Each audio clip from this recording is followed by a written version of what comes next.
Sultan Fatihov san.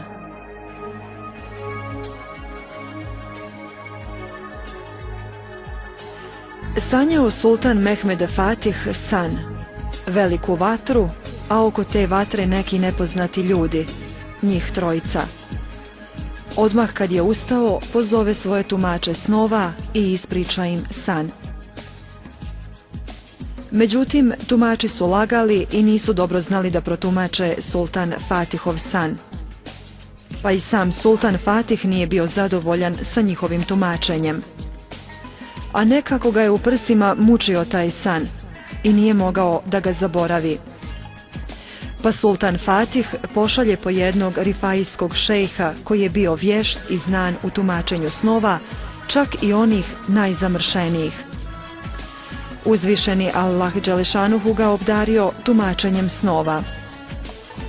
Doveli su šejha kome je bilo ime Muhammed pred Fatiha i sultan Fatih reče: "Šejh Efendija, zvao sam te da mi protumačiš jedan moj san.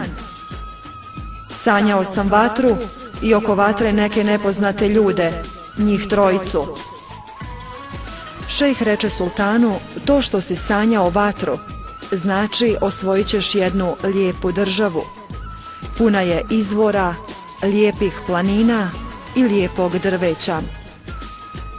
Ova zemlja je toliko valovita i lijepa. Ova zemlja je toliko lijepa kao i džennet na zemlji, a ta zemlja bit će Bosna." Bosna je rekao.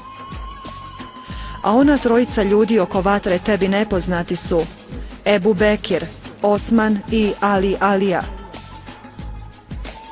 Ebu Bekir znači da će u toj zemlji uvijek biti iskrenih Allahovih robova sve do sudnjeg dana.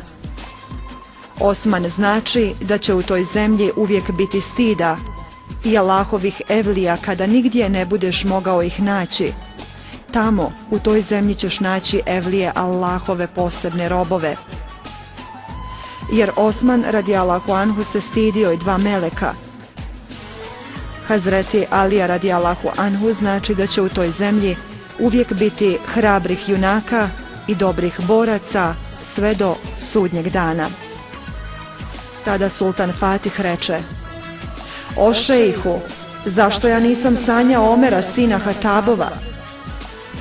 Šejh reče: "U toj zemlji nikad neće biti pravde sve do sudnjeg dana.